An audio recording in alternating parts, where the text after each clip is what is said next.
Section 7 of CGST act concept of supply basically की stone होता है जीएसटी आर्किटेक्ट में। अगर हम जीएसटी के बारे में बात करें तो सप्लाई ही इसका मेन कॉन्सेप्ट है, और अगर हमें सप्लाई जाननी है तो हमें सेक्शन 7 यानी meaning and scope of supply जानना है, flexibility and composite and mix supply यानी कि सेक्शन 8 के बारे में जानना है, और हमें schedule number 1 activity to be treated as supply even made without consideration यानी कि कोई जो एक्टिविटी हम मानते तो उन्हें सप्लाई में है उसमें चाहे कंसिडरेशन मिले या ना मिले, और शेड्यूल 1 में जो आते हैं उसमें मतलब कंसिडरेशन मिलता ही नहीं।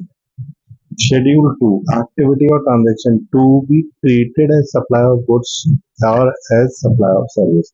कुछ एक्टिविटीज और ट्रांजेक्शन ऐसी हैं जो शेड्यूल 2 में क्लियरली मेंशन कर रखी है कि ये तो एक्टिविटी हमारी सप्लाई मानी ही जाएगी चाहे कुछ भी। शेड्यूल 3 में दी होती है एक्टिविटी और ट्रांजेक्शन जो है वो कुछ हो जाए इन्हें हम सप्लाई नहीं मानते। ठीक है, तो हमारा कॉन्सेप्ट क्लियर हो गया कि हम ये कह रहे हैं हमारे पास 3 शेड्यूल है।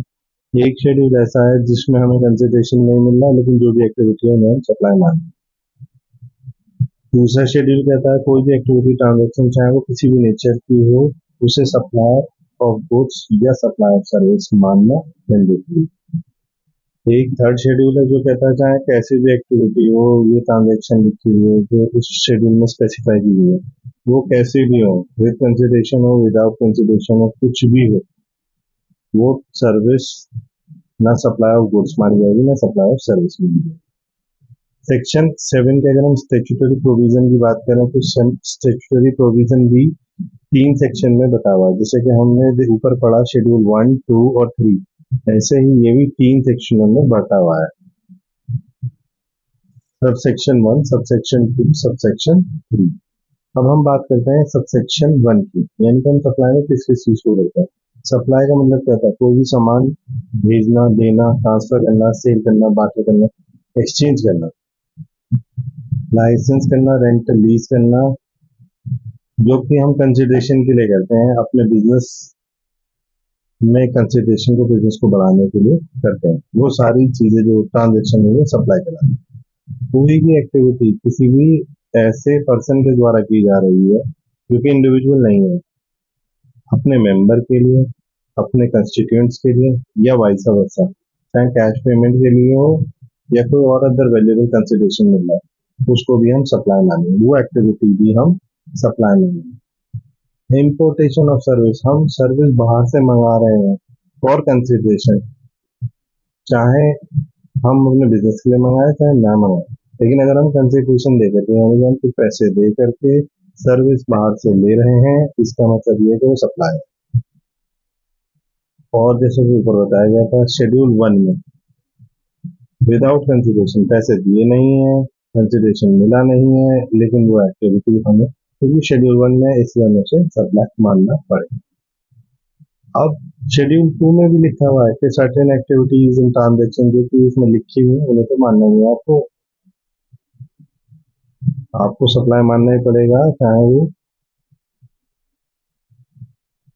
सप्लाई है या नहीं है, लेकिन वो शेड्यूल 2 में लिखी गई है वेदर सर्टेन एक्टिविटी और transaction constitute a supply in according with the provision of section 1, जहां जो सर्टेन एक्टिविटी और ट्रांजेक्शन होता है वो सप्लाई है कंस्टिट्यूशन सेक्शन 1 में, दे शैल ट्रीटेड आइदर या तो सप्लाई ऑफ गुड्स माने जाएंगे सप्लाई ऑफ सर्विस माने जाएंगे। क्यों? क्योंकि वो शेड्यूल 2 में मेंशन।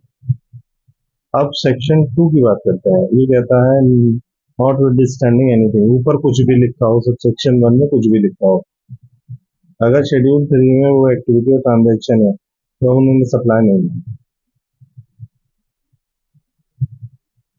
जीएसटी गवर्नमेंट का होता है, सेंट्रल गवर्नमेंट का होता है, स्टेट गवर्नमेंट का होता है, लोकल अथॉरिटीज का होता है। तो कोई भी ऐसी एक्टिविटी या ट्रांजेक्शन जो कि सेंट्रल गवर्नमेंट करती है, स्टेट गवर्नमेंट करती है, तो लोकल अथॉरिटी करती है, जिसमें वो एंगेज होती है एज पब्लिक अथॉरिटी है, पब्लिक अथॉरिटी की तरह एंगेज होती है, एज में be notified by the government on the recommendation of the council, वो आपकी ना तो सप्लाई ऑफ गुड्स मानी जाती है ना सप्लाई ऑफ सर्विस मानी जाती है। सेक्शन 3 क्या कहते हैं, subject to the provision of subsection 1, 1A, 2।